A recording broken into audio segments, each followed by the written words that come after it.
Bueno, buenas tardes a todos. Bienvenidos a la Feria del Libro del Plata Puerto de Lectura. Muchísimas gracias por acercarse a esta presentación de un libro muy especial para todos y todas los argentinos, que habla nada más y nada menos de Lionel Scaloni. Estamos con su autor, pero qué mejor que el propio Scaloni para que presente esta biografía oficial del técnico campeón del mundo con la Argentina en 2022.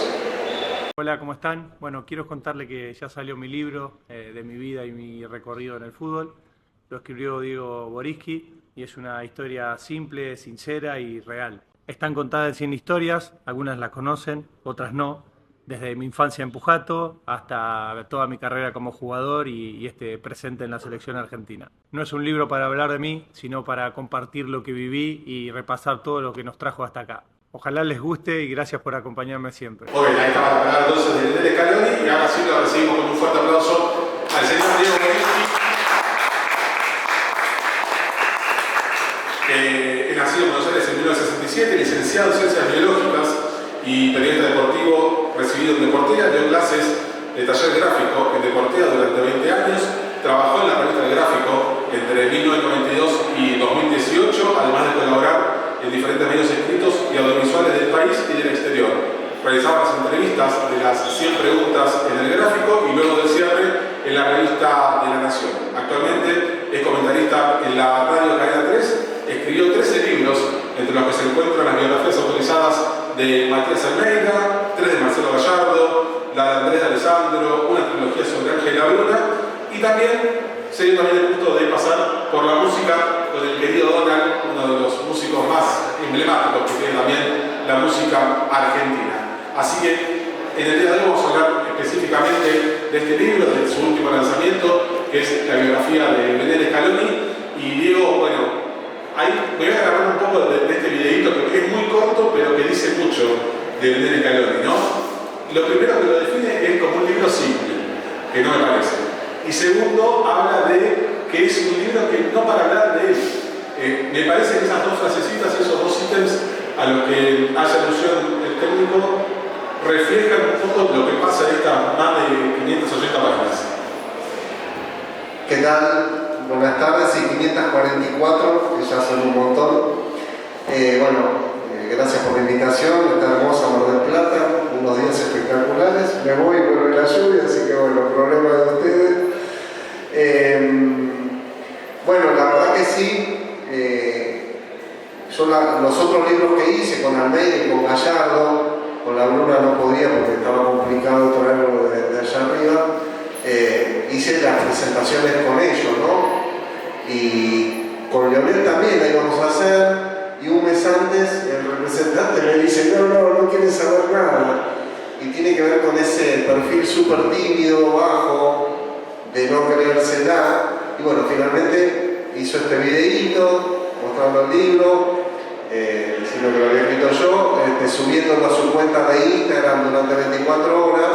Pero es gracioso porque dice, no es un libro para hablar de mí, ¿de qué va a ser para hablar? Pero bueno, es tan esa cuestión de no querer presumir, de no creerse, él no se cree importante, dice, no, nada más encarrilamos el tren, y yo creo que no. Hoy la verdad que la figura del entrenador es muy importante en un montón de situaciones. De hecho, teníamos al mejor del mundo durante 15 años y no había podido ganar nada. Y bueno, Scaloni consiguió darle las condiciones ideales, entre muchas otras cosas, para que lo hiciera. Así que bueno, la verdad que sí, lo pinta Scaloni. A mí me dio gracia cuando decía eso. Él estaba nervioso, me dijo el representante antes de que saliera el libro, más nervioso que en un partido. Me dice, porque él aceptó hacer la biografía, a mí me recibió súper bien. Yo fui a Mallorca, donde él vive, porque su mujer es de Mallorca, y donde él está tranquilo, porque cada vez que viene acá o tiene que preparar un partido de la selección, si está en AFA o está en Pujato, en su pueblo, en Santa Fe, de menos de 4.000 habitantes, y está con sus padres, con problemas de salud, viendo gente y demás.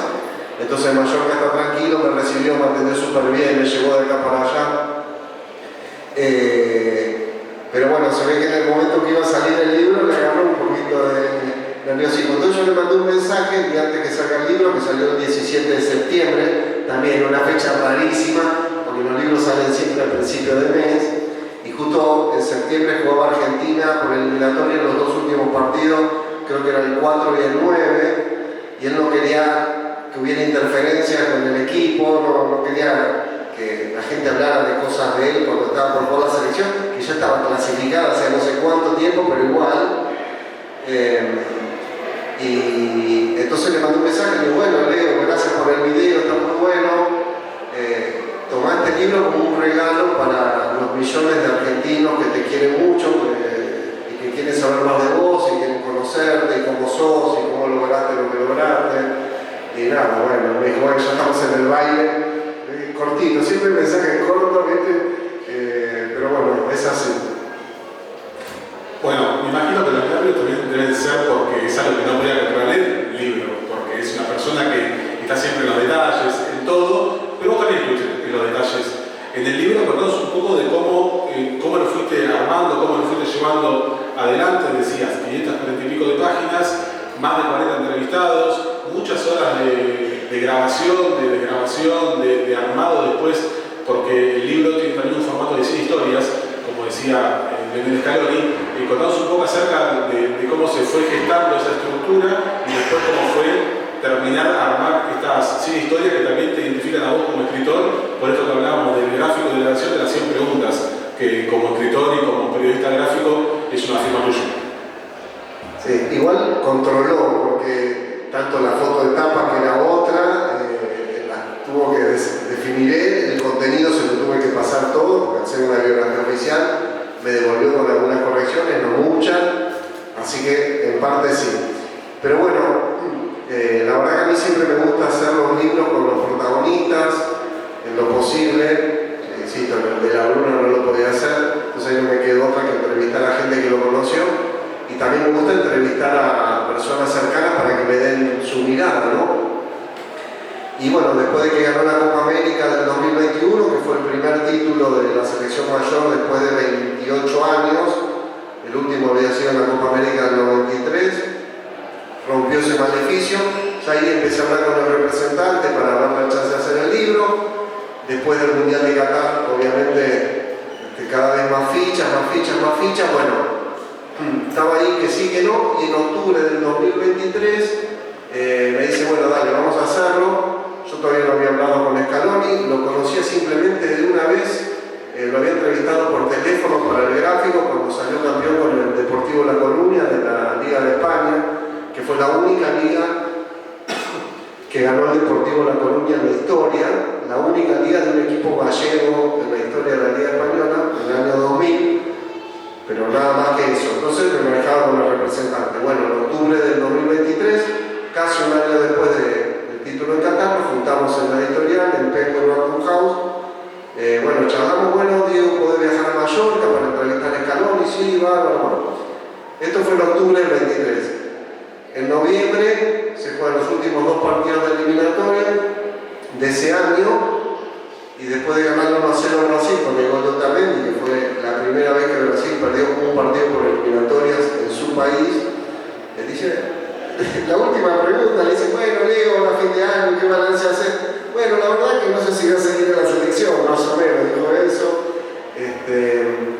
Y nada, en ese contexto era difícil seguir insistiendo con la biografía, si ni él sabía, estaba realmente con problemas. Después me contó que empezó a ir al psicólogo por eso y demás. Nada, me mandaba mensaje al representante, bueno, esto, lo otro. Recién en noviembre del 24, o sea, en noviembre del año pasado, 13 meses después, pude sentarme con Scaloni mano a mano, y en esos 13 meses en los que caminaba por las paredes, en los que me vi todas las notas posibles de Scaloni, de jugador, conferencias de prensa como técnico, partidos de los que jugó, opiniones de otras personas y demás, hice un cuestionario de preguntas, que era más o menos 1600 y pico de preguntas, ¿no? Y también un listado de personajes a entrevistar. Entonces empecé con las entrevistas.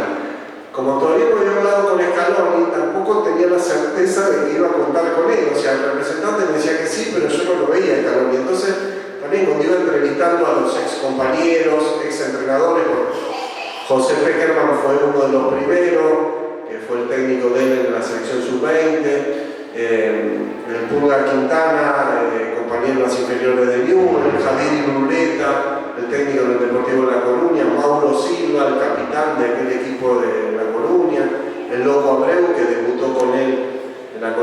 el Sopa Aguilar, que fue compañero en estudiante. Bueno, a algunos les decía, los que tenían más confianza, bueno, estoy armando el libro de Scaloni, todavía no pude hablar con él, pero bueno, la cuestión es que empecé a sumar entrevistas, las tenía en crudo en la computadora y tenía mucha incertidumbre de si lo iba a poder ver a Scaloni o no. Finalmente, en un momento dije, me tengo que poner a escribir, porque si no, si me iba a hacer un embudo con todo el material después de que sumara Scaloni y no sabía cómo lo iba a resolver, entonces me quería ir adelantando y en ese momento hice el clic y dije, ya está, voy a hacer Scaloni en 100 historias cortas, 100 capítulos cortos. En general los libros no tienen 100 capítulos, tienen menos, son capítulos más largos. Y nada, dije, me pongo a escribir y total después veo el orden. Al ser capítulos más cortos, más movibles, y veo después cómo le agrego los testimonios de Scaloni, si es que lo tengo a Scaloni. Incluso en un momento pensé, digo, ¿y si Scaloni no aparece? ¿Qué hago? ¿Saco el libro igual? Y no me terminaba de convencer, porque ya había salido un libro de Scaloni en junio del 24 de la Copa América, que escribió Alejandro Wall, que era sobre Scaloni, con algunos testimonios. Y nada, bueno, cuando lo vi a Scaloni también quería saber de cuánto tiempo iba a disponer, porque esa es otra cosa que mucha gente no lo sabe, que es, por ahí la gente ve el libro y dice, bueno, es todo fácil, Scaloni le dijo que sí, no, hubo que remarlo un montón. Yo en todos los libros que escribí hago un capítulo al comienzo, que en general es el primer texto o el segundo, que es Así lo hicimos, digamos, que puede tener distintos nombres, pero es contar un poco el detrás de escena, de cómo se consiguió, cómo empezó, cómo surgió la idea, las dificultades, y bueno, finalmente como yo hacía la nota de las 100 preguntas en el gráfico, no todas, pero la mayoría, y después lo seguí haciendo en La Nación, y muchos me tienen identificado con esa sección, y bueno, es un número que me gusta, porque a mí me gusta contar muchas cosas, hacer muchas preguntas.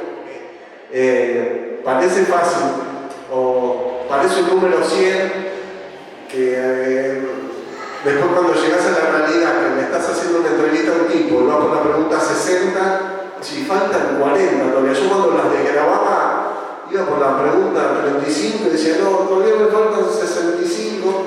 Bueno, es un numerito, nada. Así que ahí hice el clic, empecé, después cuando lo vi en Scaloni, en el predio del AFA, en noviembre del 24, antes de los últimos partidos de eliminatoria del año pasado, nada, me encontré con un tipo súper cálido, accesible, que enseguida me dijo, sí, Diego, vas a disponer el tiempo que quieras, sí, venite a Mallorca cuando quieras, solo avísame. No era tan así, porque él va y viene para todos lados, se imagina que si yo me iba a Mallorca y él no estaba, iba a tener algún problemita con la editorial, ¿no? Pero bueno, finalmente arreglé para ir a fines de enero de este año, estuve 10 días, vino al hotel, después me invitó a su casa, conocí a su esposa, a sus hijos, tienen una canchita de fútbol, una canchita que alquilamos nosotros cuando vamos a jugar a papi fútbol, o sea, con 2 años, bien demarcada, todo, y bueno, después me enteré que ahí los entrena el padre a los 2 hijos, Ian, que tiene 14, y Noah de 10, y controles, y pegarle de zurda, de derecha, y bueno, nada, técnico full time, ¿no? Y después fui a ver partidos con él del hijo más grande, del hijo más chico, un entrenamiento del hijo más grande. Estuvimos en una cafetería que se llama MDQ, que justamente es un emprendimiento de marplatense, que él me invitó, que se ve que le gusta la media luna, los bizcochitos de grasa, todo. Y a mí lo que más me llamó la atención de estando en Mallorca es que estamos en un café así charlando, no nos venían a interrumpir ni a pedir autógrafo, él se siente muy a gusto ahí, porque la verdad que es uno más, y él es de verdad, sí, no es una pose, porque uno lo ve en las conferencias de prensa, todo, sacándose de mérito, viste, con esa humildad, sencillez pueblerina, y realmente no está actuando para la tribuna, eso es lo que noté yo. Y nada, ahí la verdad que es uno más. Y bueno, entrevisté a la mujer, Elisa, que es mallorquina, por eso viven ahí, y en un momento yo le pregunto, porque cuando fuimos a la casa, la vi, la saludé y después le digo a Lionel, le digo, estaría bueno que hable tu mujer para que cuente también ella. Y a los 2 días me dijo, bueno, te llevo a Elisa y a los nenes al hotel. Entonces me los trajo al hotel, los dejó, se fue para que yo hablara con ellos tranquilo y volvió al rato y después fuimos ese día al bar MDQ. Y nada, muy divertida la mujer y en un momento le pregunto, nunca se te escuchó tu voz, o sea, la vimos a ella en el Mundial, primero después de Croacia, que Scaloni subió a la platea y se quedó charlando con mi hermana, con los hijos y con ella, y después en la final, que se queda ahí en el campo de juego, en una tarima, charlando en alguna foto, pero nunca habló. Entonces le pregunté, bueno, no voy a hablar porque me imagino que te habrán buscado. Lionel te pidió que no hable, me dice, no me gusta, y si hubiera podido eliminar esa foto donde aparecía, se hubiera eliminado, así que no hablé nunca y no voy a volver a hablar. Así que la verdad que está muy entretenido ese capítulo. Ahí también conocemos a Scaloni, cómo la conquistó, cómo es en la casa, que ve cualquier película y se pone a llorar, se emociona fácil, que no disfruta, por eso tuvo que ir al psicólogo, entre otras cosas, que él me lo confiesa, que me llamó la atención también, que es algo que por ahí la gente es más reservada, así que creo que hay cosas distintas. Y de ese capítulo también, un poquito más adelante, está esa interacción con los hijos, que Lionel te deja solo a vos con la mujer y con los nenes para que charlen, y también hay una complicidad general para justamente definirlo a Scaloni, ¿no? Y cuando hablo de la mujer y de los hijos, hablo de la familia, y este elemento lo atraviesa totalmente durante todo el libro, a Scaloni, la familia.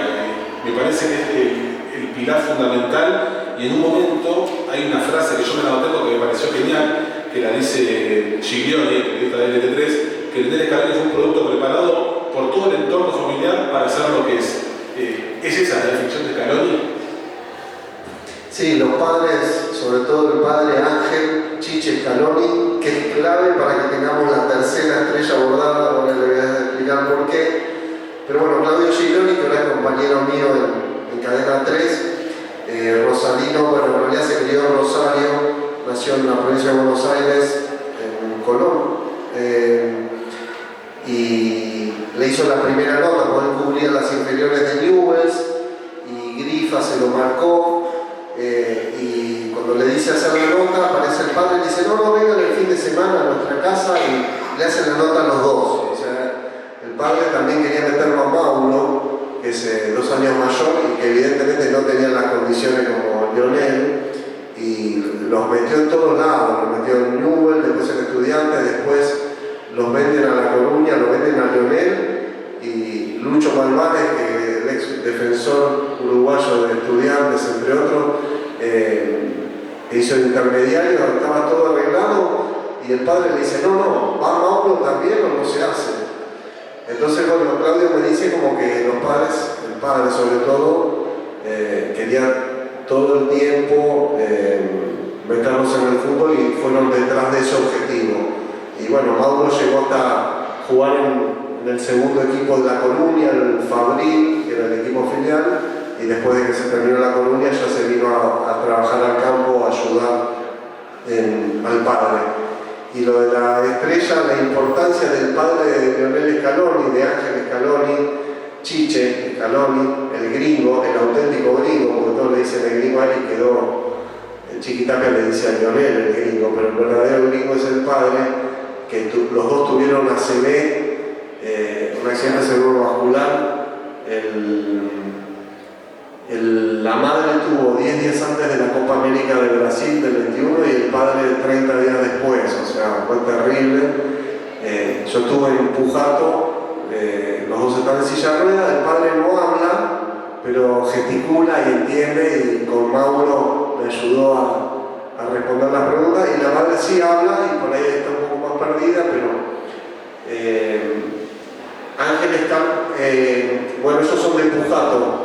San Paoli es de Casilda, están a 10 kilómetros, 15 kilómetros, todo muy cerca de Rosario. Y Jorge San Paoli era empleado del Banco de Santa Fe en Casilda. y Ángel Scaloni iba a ese banco porque no había ahí en Pujato, y siempre llegaba tarde, tenía problemas con giros descubiertos, le faltaba la plata, y bueno, y Sampaoli le resolvía todos los problemas. Sampaoli que jugaba en forma amateur. Y en un momento el padre de Scaloni le consigue a Sampaoli que dirige Argentino de Rosario en primera B o primera C, y bueno, le quedó debiendo una. Y nada, mantuvieron el contacto, y cuando Sampaoli lo nombran entrenador del Sevilla en el 2016, a mitad del 2016, Ángel Scaloni empieza: llévate a mi hijo que recién se retiró, que conoce muy bien la Liga de España, porque jugó 8 años en el Deportivo La Coruña, jugó en Mallorca, jugó en Racing de Santander, llévatelo, que sabe un montón. Y nada, lo taladró hasta que, bueno, de hecho se suma al cuerpo técnico ya 2 o 3 meses después de empezada la temporada 2016-2017. Y bueno, después que termina esa temporada, que le fue bien al Sevilla, Chiquitapia lo va a buscar a Jorge Sampaoli para llevarlo a la selección, porque apenas asume lo echan a Bausa, que evidentemente ya estaba con algún problema. Y nada, y llegan a la selección y después le va mal en el Mundial de Rusia, lo echan a Sampaoli. Scaloni le dice que se quiere quedar en los juveniles, se queda, lo mandan a dirigir la Alcudia, y estando dirigiendo el torneo de la Alcudia en Valencia, le dicen: necesitamos que dirijas un par de partidos en la selección en forma interina porque no tenemos técnico, la AFA no tenía plata, no le podía pagar ni a Gallardo ni a Simeone, tampoco sé si ellos hubieran querido dirigir. Bueno, hoy tenemos al técnico con 91 partidos dirigidos, es el segundo técnico con más partidos dirigidos en la historia de la selección nacional.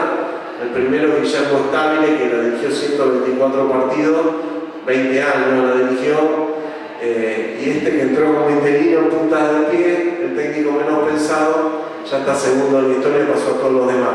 Y yo a Scaloni en las charlas, digamos, repasando los distintos temas de su infancia, toda su carrera como jugador y ayudante, entrenador, le digo: tu viejo es fundamental acá. Primero por ir al Banco de Santa Fe, porque si no iba al Banco de Santa Fe, andás a ver si lo conocía a Sampaoli. Y segundo, para insistirle para que te lleve como ayudante, ¿no?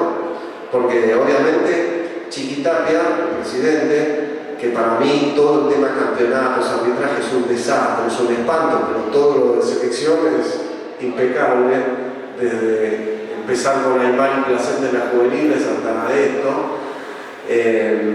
En el Mundial de Rusia, que fue un caos, él vio como Scaloni, que era el ayudante de Sampaoli, se manejaba bien con los jugadores, tenía llegada, tenía carisma, liderazgo, y bueno, por eso lo termina eligiendo, ¿no? Entonces le digo: tu viejo fundamental. Y sí, me dice: sí, lo tengo clarísimo. Así que bueno, hay que agradecerle a Chiche Scaloni todo esto que hemos vivido.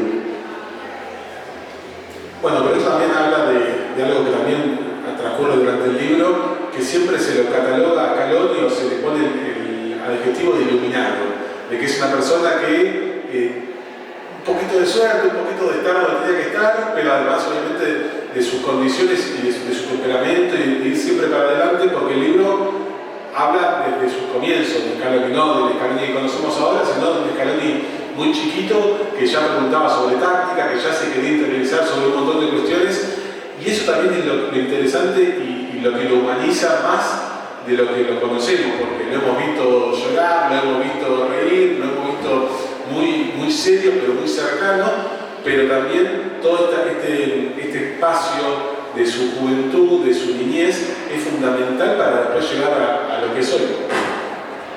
Sí, muchos preguntan, bueno, ¿cuál es la clave para que haya conseguido lo que consiguió? Y bueno, hay muchas cosas, ¿no?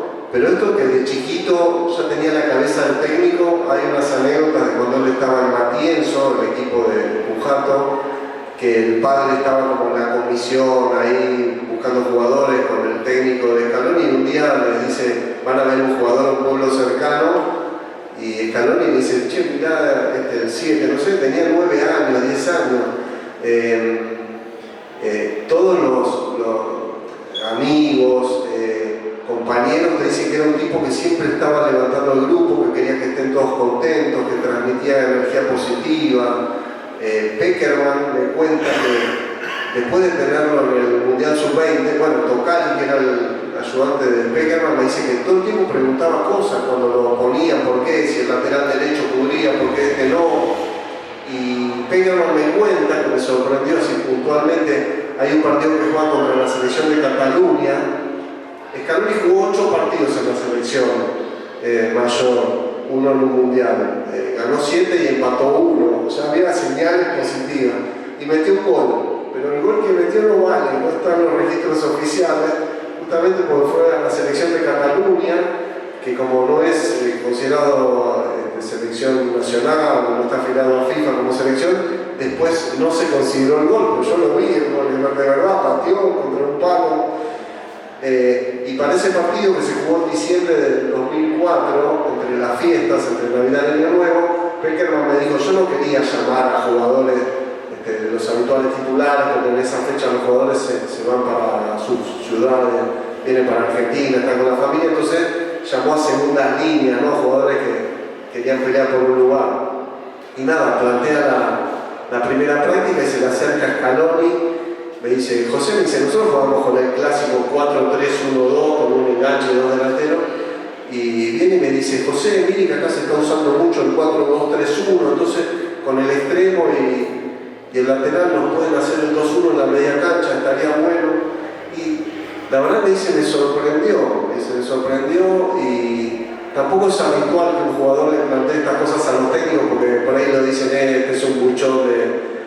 bueno, nada, Scaloni desenvuelto, natural, ya tenía esa condición. Después, Irureta, el técnico del Deportivo La Coruña, también me dice, no, él estaba en el banco muchas veces que era suplente y les daba indicaciones a los compañeros, me decía, amigo, ojo con esto.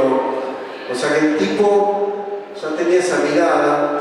A mí me sorprendió lo que me contó, que en el 2005 sufrió una lesión muy fea en la parte posterior de la pierna, creo que la derecha, y me dijo, no pude jugar más al fútbol. Y digo, pero ¿cómo, Leonel? Esto fue en 2005, vos te retiraste en 2015, 10 años después. No podía jugar, jugaba con el freno de mano puesto, la piloteaba. De hecho, en el Mundial 2006 que jugó un partido con unos nervios terribles porque no sabía cómo le iba a responder la pierna. Y todo ese tiempo me dice, aprendí mucho en táctica, estaba atento a los ejercicios. Muchas veces si un compañero se ponía mal porque no jugaba, yo hablaba con él, me ponía en el lugar del técnico. Bueno, o sea, por un lado eso, por otro lado tiene como un don natural de liderazgo, de caer bien a la gente, de hablar de frente, de decirle la verdad, de ser justo. Siempre pongo el ejemplo de que Paredes y Lautaro Martínez eran 2 de sus soldados de la primera hora, desde la primera convocatoria, y perdemos con Arabia y chao, el segundo partido afuera, contra Lenzo Fernández y Julián Álvarez. El tipo, digamos, no tuvo problema, lo tuvo que dejar afuera a los Chelsea del Mundial porque había tenido una lesión muy similar a esta que tuvo él, y él sabía que no se iba a recuperar. Y le dolía en el alma y terminaron llorando, como terminó llorando con Di María, el día que Di María se enoja porque arranca las eliminatorias para el Mundial de Qatar y no lo llama. Sí lo había llamado para la Copa América del 19, pero después los amistosos previos a la eliminatoria no lo llaman, arranca eliminatoria no lo llaman. Y Di María da una nota para la radio y para la televisión, da 2 notas, donde dice, no, la verdad que yo estoy muy mal,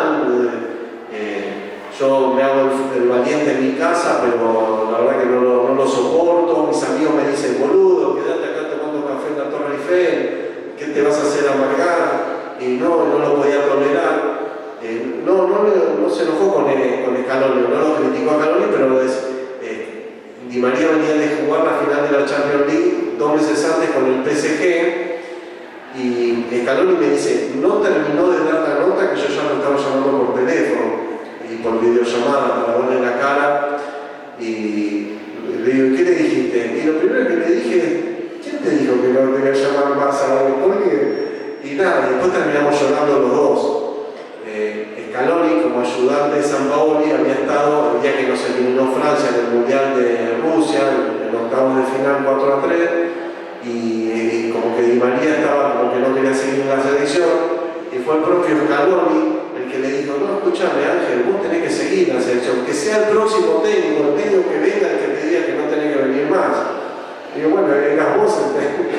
Sí, en ese momento no lo sabía, pero bueno, ahí también te muestra como el tipo no se hace el gil, aborda los problemas, es sincero, los jugadores lo creen, la verdad que es nada, y le sale naturalmente. Yo creo que esas relaciones humanas fluyen, ¿viste? Los jugadores lo ven, los jugadores son bichos también, ¿viste? Saben si el tipo te miente, saben si se hace el gil, si se esconde, y bueno, esas cosas no se ven en el Scaloni. Te hago una pregunta porque vos has de haber visto mucha gente, a varios del cuerpo técnico, me imagino, para ellos, o por lo menos los consultaste. Sí, a los 6 de la mesa chica, que son los 3 exjugadores, Ayala, Iván y Samuel, al profe Martín, a Martín Tocali, que es el entrenador de arquero, el hijo de Hugo, y a Matías Mana, el videoanalista. Los 6 los entrevisté, no suelen dar notas ellos porque están todos, ¿viste? Iba por ese lado, sí. porque la semana pasada en una clase virtual lo tuvimos a Matías Mana, un grupo de todo el país. Realmente la charla era hablar de su novela, pero todos futboleros, varios hombres. La clase era lógico que íbamos a hablar.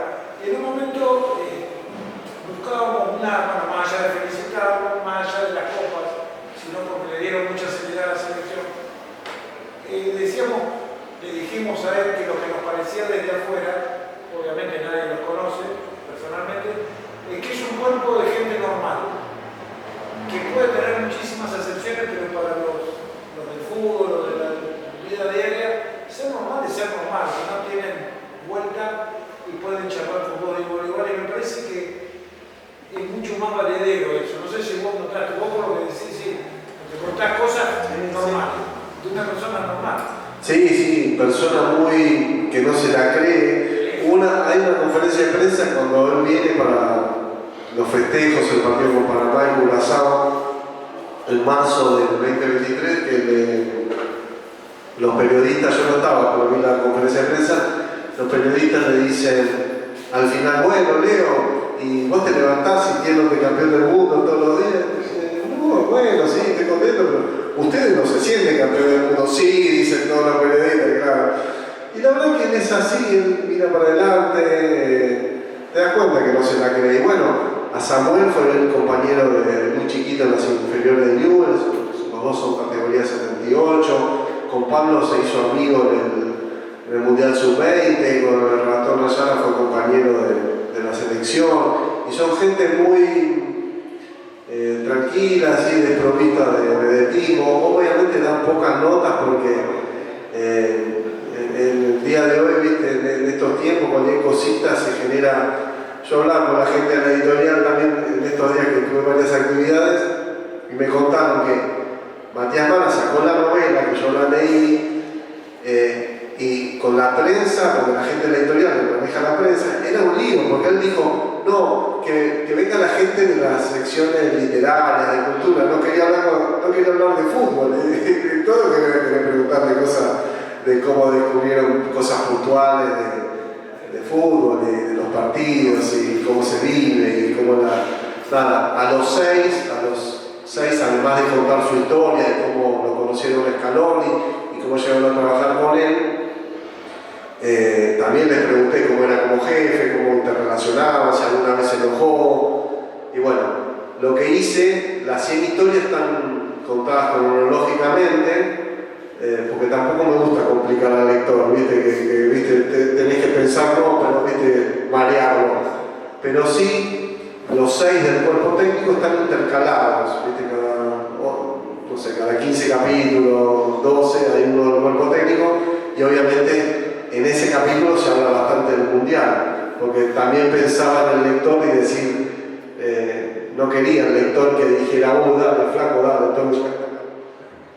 tengo que llegar hasta el capítulo 80 para leer el mundial. Es un embole, ¿no? Sí.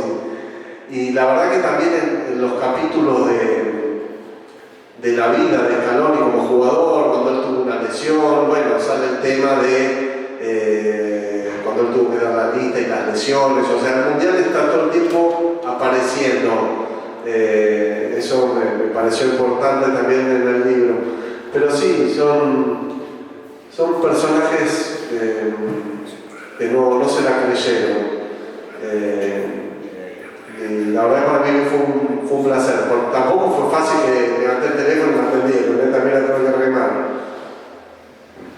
Bien, bueno, ¿preguntas? Hola Diego, ¿cómo andás?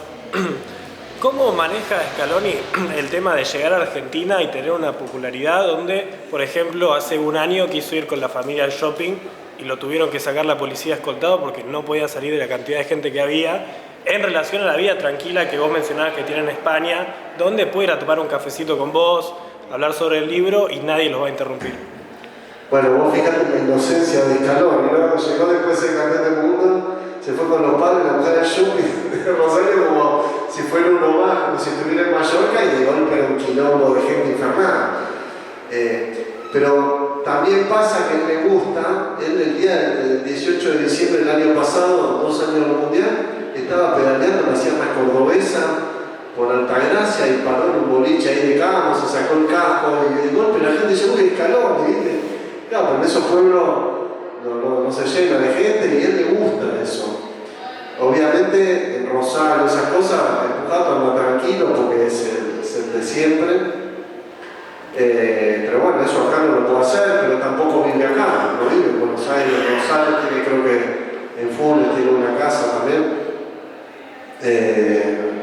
Pero bueno, por eso vive muy tranquilo en Mallorca y por eso también a veces yo le dije, digo, vos estás en una situación ideal dirigiendo la selección, además de lo que significa dirigir la selección, ¿no? Porque él tiene hijos relativamente chicos, lo tuvo más de grande, de hecho los 2 hijos tienen la edad de los hijos de Messi, de los 2 más grandes de Messi, que es jugador. Y digo, vos los podés llevar al colegio, podés llevar a los partidos, podés salir a andar en bici todos los días, como sana andar en bici todos los días, y de golpe tenés fecha FIFA, te venís para acá, por más que estés en contacto con los jugadores y todo. Si estuvieras dirigiendo un equipo, el día a día es mucho más desgastante y además depende de dónde te toca dirigir. Toca dirigir, no sé, en Barcelona, en Madrid, en Roma, tenés que ver los chicos van al colegio, no creo que se cambie, bueno, no es tan sencillo. Y nada, cuando viene acá se va a Pujato está tranquilo. Cuando fue el Mundial, era obviamente la cola. Cada 2 horas armaba cola y Corina, la hermana, organizaba y él salía cada 2 horas a filmar, a sacarse fotos. Se ha visto ya incluso después que va gente, no sé, con frambuesa a regalarle, el tipo sale. En ese sentido es muy cálido. Y bueno, obviamente si quiere ir al shopping eso no lo va a poder hacer, tampoco se muere. A mí me dio gracia porque ese día que fue, que yo siempre estaba siguiendo, bueno, se fue al shopping de Rosario, ¿viste? Como si no fuera el técnico campeón del mundo, claro, después un quilombo impresionante. Te quería preguntar, mencionaste la carrera de él en la selección y a nivel clubes. ¿Hay algún capítulo que haga referencia a por qué nunca volvió a jugar en el fútbol argentino? Sí, en realidad, dentro de las charlas yo le pregunté, porque él en una parte había dicho, yo traté de repreguntar cosas que ya había dicho, sin entrar en detalles o repreguntar, mejor dicho. Y él en un momento dijo que si le quedó algo en la carrera de volver al fútbol argentino, que incluso Verón lo llamó en un momento, porque muy agradecido a Estudiantes, que jugó 1 año y medio, pero quedó marcado. Y dijo, y la verdad que físicamente, bueno, y acá está este tema de la lesión. Esa lesión que tiene en el 2005, allá la piloteaba, pero acá no, y tampoco quería echar a perder cosas, que después viendo lo que pasó con muchos otros jugadores que vinieron de grande, medio a retirarse al fútbol argentino, les costó mucho y quedó una imagen fea. Bueno, como Aymar. Sí, Aymar ahí tenía un problema de lesiones, pero Saviola vino también, jugó 15 partidos en River, no pudo meter gol, o sea, pasó con otros jugadores. Bueno, Samuel es muy parecido a lo de Scaloni porque él tenía ganas de volver a Boca, lo habían llamado, después Diego Milito, que era su amigo y que había sido compañero en Inter, lo insistía para venir a Racing y él dudó, pero viste, después que tenía las 2 rodillas rotas, le dijo, ¿qué voy a ir ahí para ganar el fútbol argentino? Es complicado. Así que fue una sabia decisión.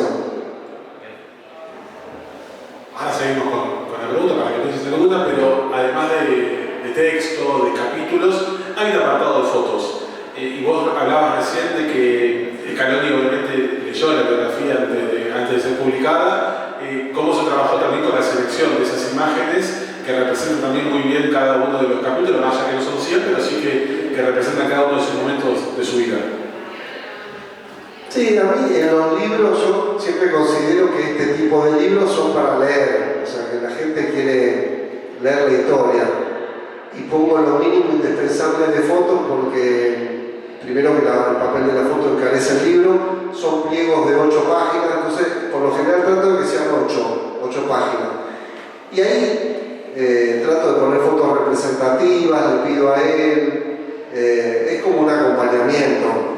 Si bien la gente mira la foto, el libro es para leer, pero bueno, hubo un par de fotos que me dijo, esta no, incluso una que me había pasado con la mujer, después me dice, esta no, una que está con la mujer y me pasa otra que evidentemente es una que no le gustó a la mujer, porque él me la había pasado, pero bueno, era una que está bien, viste, por el mismo son las mujeres, el perfil, esto, lo otro. Después una de la familia me había dado dos, yo elegí una, después me dijo la otra. Pero cosas, uno me acuerdo que Alfredo Montes de Oca, que hace streaming, que es hincha estudiante, le mandé el libro, me dice, no pusiste ninguna foto de estudiante. Le digo, hay 2 capítulos de estudiante, no puse una foto porque no puse fotos de todos los equipos que jugó yo, lo que sí que no es importante, porque por ahí de algunos puse 8 fotos de La Coruña, porque hay una foto que está festejando arriba el travesaño y me parece emblemática, otra porque es cuando ganó la liga y está en el ayuntamiento con el pelo pintado. Entonces voy más por ese lado, pero la foto de la contratapa, que es espectacular. Acá se lo ve a un Scaloni que por ahí cuesta un poco reconocerlo con ese flequillito, está con los shorts de Newell's y con la camiseta de la selección bastante decolorida, ¿no? De tantos lavados. Decidí darla así plena, sin texto, nada. En general las contratapas tienen un texto, pero bueno. La primera nota larga que da después de salir campeón del mundo se la hace Cadena COPE de España en enero del 23 y le preguntan, bueno, ¿qué significa para vos ser campeón del mundo, técnico campeón del mundo? Y Lionel dice, bueno, fíjate lo que significa que yo en mi casa tengo colgado una foto en un marco de cuando era chico, iba a entrenar a las infantiles de Newell's, iba con la camiseta de la selección argentina, iba siempre con la misma camiseta, mirá lo que significa, y está esa foto en un marco. Yo le pregunté a él por eso, él decía, ahora ya te dan la ropa, no podés ir con la camiseta de la selección. Y el Scaloni, no. El Dibu, no. Decirle que venga porque está por acá el Dibu, por lo que vi. Bueno, y entonces cuando fui a Pujato, después de ir a Mallorca, fui a Pujato a entrevistar a los hermanos, a los padres, a conocer la casa. Le digo al hermano, mostrame la galería, el garaje, toda la foto. Bueno, empezamos a ver, me iban contando cosas y obviamente apenas vi esta, le saqué una foto lo mejor posible y dije, porque además me imagino, a mí me gusta pensar, me gusta imaginar qué estaría pensando este pibe en este momento que le sacan la foto, que ya se le ven los cuádriceps más o menos marcados, que era una de sus características principales, porque como jugador él muchas veces dice en conferencia, yo era malo como jugador, porque le dicen, De Paul sería el Scaloni de esta selección, no, De Paul es mucho mejor que yo corría, y la verdad que tenía una potencia física impresionante que se ve en el gol que le mete a Brasil en el Mundial Sub-20, él era suplente en ese partido, Malasia, porque se había mandado una macana contra Australia en el último partido de la fase de grupo, Peckerman lo saca, lo pone en octavos contra Inglaterra, lo hace entrar y contra Brasil se lesiona Diego Marquich, que era el capitán, y lo pone a él. Y Peckerman me cuenta que le dijo, vos, cuando ves que Pablo y Román se juntan, Aymar y Riquelme, vos corrés para adelante que seguro te van a tirar la pelota. Y pasó eso, minuto 80 de un partido que iba 0-0 contra Brasil en cuartos de final. Ahí yo puse los datos, Brasil había ganado los 4 partidos, el de octavos de final creo que lo había ganado 10-0 a Hungría, no me acuerdo, ahí está. o sea, era recontra candidato, y nada, se da esa situación, pelotazo de Riquelme, a la derecha, al vacío, corre Scaloni con un defensor y me dice, yo sabía que ese era un delantero, así que marcaba mal, le engancha y patea tipo 3 dedos desde un ángulo totalmente desaconsejable con Aymar esperando el centro en el medio y mete el gol. Y después se va caminando despacito así sin festejar. Y yo dije, ¿pero cómo? Porque yo lo vi, obviamente volví a ver el gol, con Aymar colgado a caballito. Y digo, ¿cómo no gritaste el gol a Brasil? Iban 0-0, partido eliminatorio, no, faltaban 10 minutos todavía. Y me hizo acordar a cómo no festejó el gol de Di María en la final, ¿no? Esto no sé a cuento de qué venía de las fotos, pero bueno, me puse de la potencia física, claro, y me imaginaba, claro, que estaría pensando este chico si soñaba que algún día iba a jugar en la selección, si iba a jugar un mundial y que le iba a llegar una estrella a la camiseta como director técnico, ¿no? Imposible imaginar eso, pero bueno, trataba de ponerme en la mente de este chico de 9 años o 10 años que está acá. Una pregunta más de la gente, yo tengo porque la verdad que el libro está muy pero muy interesante, porque aparte, como le decía al principio, sirve para conocer a otro Scaloni, a uno que quizás no tiene, a ver, es un perfil bajo, como ya hemos hablado acá, pero aparte sirve para conocer esa otra faceta de una persona que está en el top 5 de las personas más queridas del país sin dudas, y uno, como escritor, ahora te pregunto a vos como escritor, ¿no? Porque va recopilando la información, va recopilando los datos, va charlando con los protagonistas, con los allegados, y se encuentra, no sé si por casualidad, por una habilidad literaria tuya, o porque la suerte de Scaloni, o porque la vida de Scaloni parece de película por momentos, que todo lo que transcurre a lo largo de su vida termina resumido en el fin de semana de la final con Francia. En esos 2 días le transcurre absolutamente todo lo que se va contando en capítulos, en momentos distintos, a lo largo de su vida. ¿Te diste cuenta de eso? ¿Saltó en algún momento cuando lo ibas escribiendo, cuando ibas escuchando su forma de ser o sus historias, que todo se iba a resumir justamente en ese mundial? Lo de resumir la vida, ¿por qué decís? Por la forma en la que lo vivió, por lo táctico de poner a Di María por derecha, por izquierda, por cómo explota después del penal de Montiel, se ven reflejados todos esos argumentos que se van desarrollando a lo largo del libro. Sí, del Mundial fuimos repasando todos los partidos y bueno, la final a todos les pregunté más detalles de cuándo se enteraron que iba a poner a Di María por izquierda. Bueno, esa elección táctica que no es solo poner a Di María por izquierda y de titular cuando venía con algún problema físico y venía jugando por la derecha, también es pedirle a Alexis McAllister una función determinada en la entrelínea, también es decirle al Cuti Romero que no salga a la espalda de Montiel cuando lo desbordara el Mbappé, sino que ahí lo tenía que ayudar De Paul, él tenía que seguir con Giroud. Son un par de cuestiones. Y sí, eso de no gritar el gol o en los penales no hacer ningún gesto tiene que ver con esa postura también que tomó de que los jugadores estén tranquilos y de cómo él vive las cosas para adentro y que después explota en un momento cuando lo ve venir a Paredes, que había estado desde el principio del ciclo y lo había tenido que sacar. Cómo se enteran los integrantes del cuerpo técnico que va a jugar Di María por izquierda, por eso no decía nadie, y ellos hacen una caminata después de almorzar. Eso me lo dijo también Pablo Aymar, me dice, nosotros charlamos de otras cosas también. En el predio yo soy el loco, cuando estamos en el predio, que le digo, salgamos a caminar a ver las estrellas, ¿no? A la noche, ahí en Ezeiza, claro, hay poca luz y se pueden ver bien las estrellas. Entonces ellos hacen, por ejemplo, una caminata después del almuerzo, en este caso en un partido de la noche, y salen a charlar. Y, bueno, eso también es un poco de cómo trabaja como cuerpo técnico. Y otra virtud que me parece que no la nombré es darle cabida a los del cuerpo técnico, porque la mayoría de los cuerpos técnicos, el ayudante sí. Bueno, el caso del Dibu es emblemático, o sea, Armani le salvó las papas en la Copa América del 19 cuando le ataja el penal a Paraguay y venía a ser el arquero de River, de ganar todo, de jugar el mundial anterior, y Martín Tocali insistía con el Dibu porque lo conocía y lo veía en los entrenamientos y es el que más salía de arquero y finalmente le da la chance al Dibu, o sea que ahí confía a sus colaboradores y bueno, termina siendo determinante lo del Dibu, ¿no? Con todo. Así que, bueno, hay otro detalle, ¿no?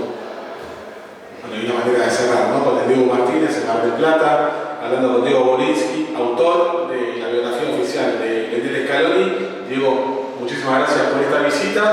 A todos los invitamos a recorrer la feria, a comprar el libro, a entrar en los distintos stands de la feria. Les puedo asegurar que es una lectura recontra amena, más allá de que cada vez estamos menos acostumbrados a agarrar un libro tan grandote y decir, mirá lo que me tengo que leer. Bueno, les puedo asegurar que en 2 días, en 2 tardecitas al sol, ahora que está linda Mar del Plata, lo leen y realmente van a aprender muchísimo, tanto de Scaloni como del escritor, porque yo estoy convencido de que esto también sirve para conocer a los autores. Diego, muchísimas gracias y buenas tardes.